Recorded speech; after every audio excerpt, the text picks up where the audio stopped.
बहुत समय पहले की बात है। आनंदवन नाम का एक छोटा सा राज्य था। उस नगर का राजा बहुत ही दुष्ट और दुराचारी था। वो हमेशा अपनी प्रजा से दुगना कर वसूल किया करता था और उन पर बहुत जुल्म ढाता था। उसी नगर में एक बहुत ही विद्वान ऋषि भार्गव रहते थे। वो बहुत ही ज्ञानी और दयालु थे। वो हमेशा दिन दुबले लोगों की मदद किया करते थे। उन्हें पता था कि इस नगर का राजा बहुत ही दुष्ट है। राजा दुष्ट तो था, लेकिन वो कभी भी ऋषि मुनियों को कोई हानि नहीं पहुंचाता था। वो इसलिए कि राजा के जन्म के समय ये भविष्यवाणी की गई थी कि राजा ने अगर ऋषि मुनियों का अनादर किया या उन्हें किसी प्रकार का कष्ट दिया तो वही उसकी मृत्यु का कारण बन जाएगा। उसी ऋषि के आश्रम में 3 दोस्त रहते थे, जिनका नाम था मोहन, रोहन और सोहन। वो तीनों ही अनाथ थे। ऋषि जी ने उन्हें बचपन से ही अपने आश्रम में आश्रय दिया था। वो तीनों ऋषि जी के आश्रम का बहुत अच्छे से ख्याल रखते थे और वो तीनों बहुत ही परिश्रमी भी थे। ऐसे ही एक दिन सब लोग अपने अपने कामों में व्यस्त थे। तभी उन्हें एक घोषणा सुनाई देती है। सुनो सुनो सुनो, महाराज ने घोषणा की है कि जो व्यक्ति नीले पर्वत के शिखर पर जाकर नीला मोती लाएगा उसे आधा राज्य दिया जाएगा और साथ ही में उसकी शादी राजकुमारी के साथ की जाएगी। द्वारपाल की ये घोषणा सुनकर मोहन अपने 2 मित्रों से, रोहन, सोहन, क्यों ना हम नीले पर्वत पर जाकर उस नीले मोती को लाने की कोशिश करें?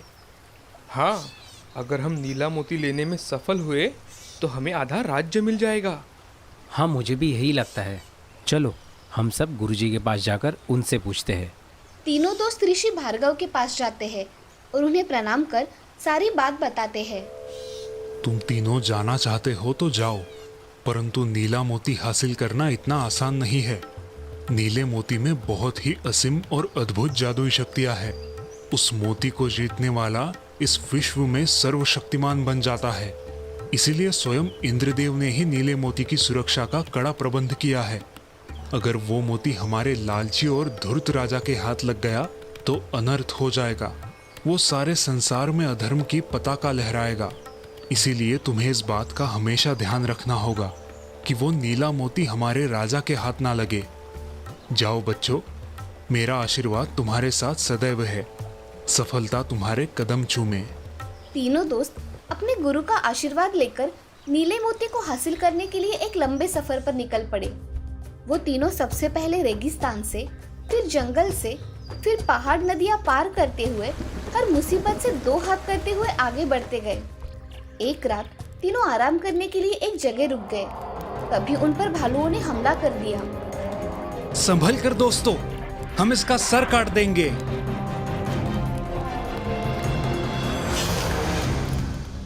हाँ, कोई बचा नहीं। लगता है हम नीली झील के आसपास है। सवेरा होने तक हमें होशियार रहना चाहिए। तीनों बारी बारी से पहरेदारी करने लगे। सुबह होने पर तीनों आगे बढ़ने लगे। कुछ दूर जाने पर मोहन एक विशाल बाज को देखकर, कितना भयानक पक्षी है ये।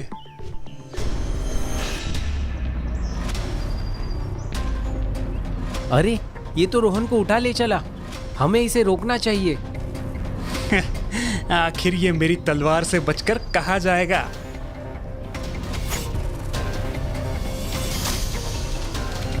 रोहन को पक्षी से बचाकर तीनों फिर से आगे बढ़ गए। कुछ ही देर में तीनों दोस्त एक विशाल गुफा के सामने पहुंच गए। उन्होंने गुफा में प्रवेश किया। जैसे ही तीनों उस गुफा में गए, उन्होंने देखा उनके सामने 3 रास्ते थे। दोस्तों, लगता है अब हमें अलग अलग राहों पर जाना पड़ेगा, लेकिन सब लोग संभल कर जाना, आगे खतरा है। तीनों आगे बढ़ते हुए अपने अपने रास्तों पर निकल पड़ते हैं।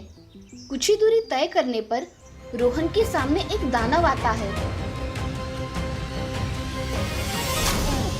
जैसे ही उस दानव की मौत हो जाती है, तभी वहां तो पत्थर की दीवारें खुल जाती है और अंदर एक पिंजरे में कैद राजकुमारी उसे दिखाई देती है।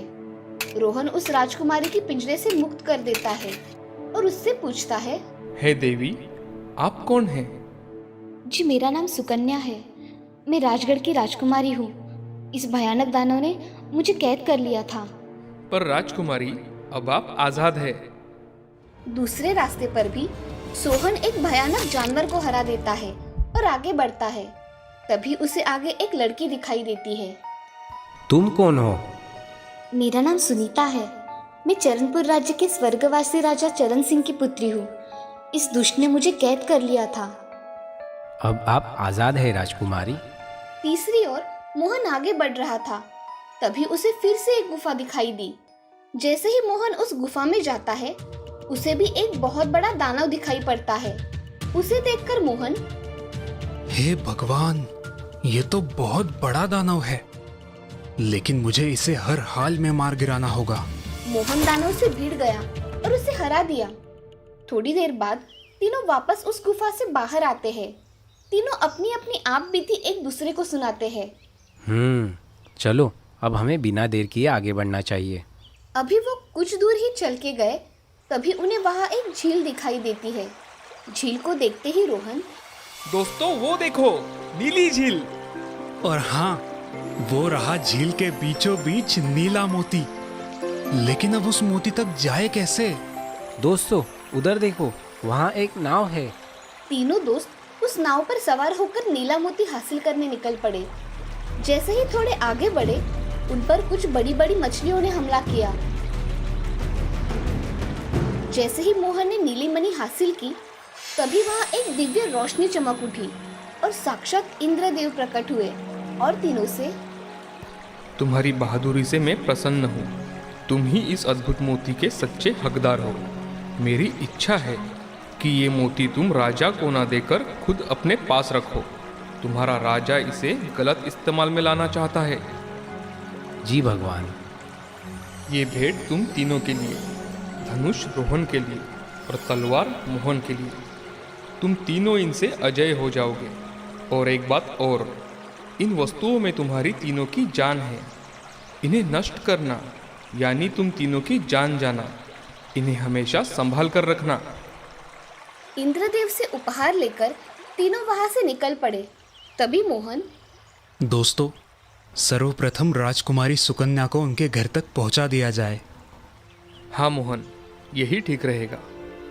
कुछ समय यात्रा करने के बाद सुकन्या को अपना राज्य दिखाई देता है और सुकन्या मोहन से, वो देखो, वो रहा मेरा राज्य। सुकन्या को लेकर सभी लोग राज दरबार में जाते हैं। सुकन्या अपने माता पिता को देखकर दौड़कर उनके पास जाती है और उन्हें सारी घटना कह सुनाती है। आपका बहुत बहुत धन्यवाद। आपने मेरी जिंदगी मुझे लौटा दी। रोहन जी, हमारी विनती है, आप सुकन्या से विवाह कर इस विशाल राज्य को संभालने का बीड़ा उठा ले। मुझे खुशी होगी महाराज।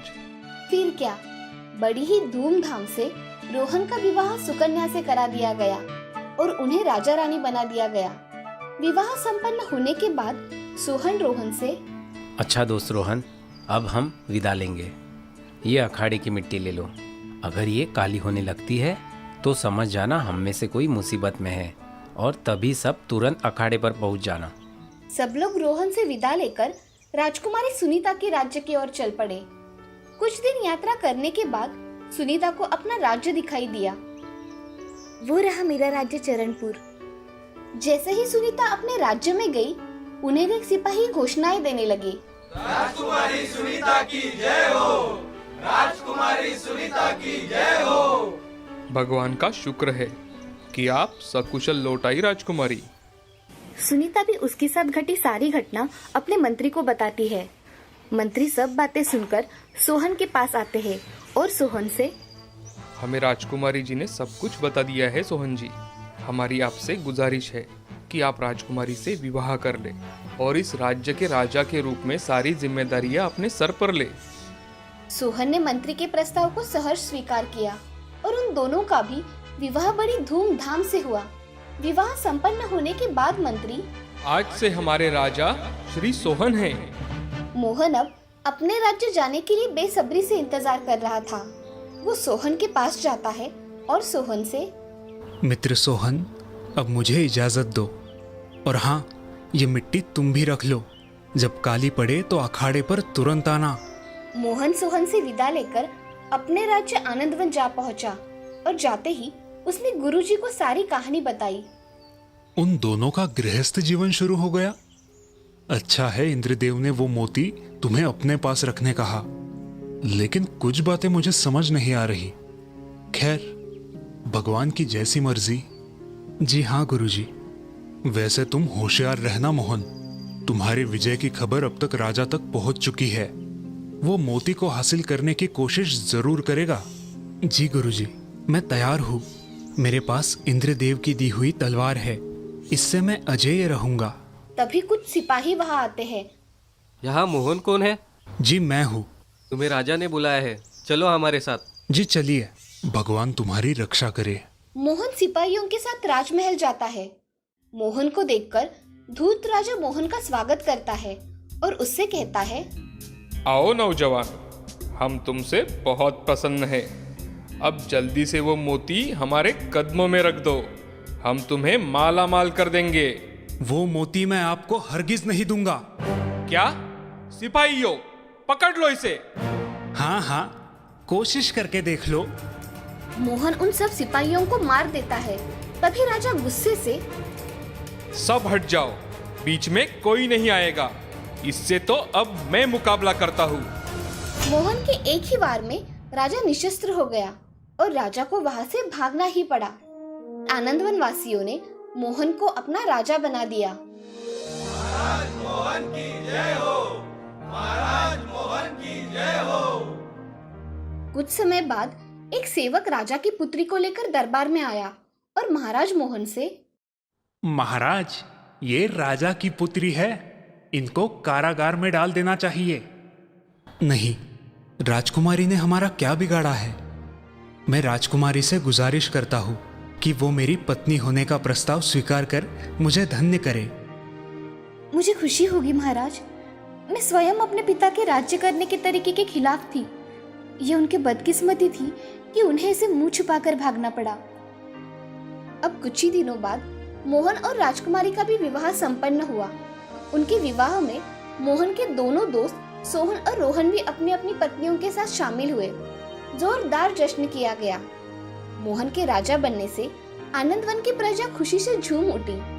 मोहन के पास नीली मोती की अद्भुत शक्तियां थी।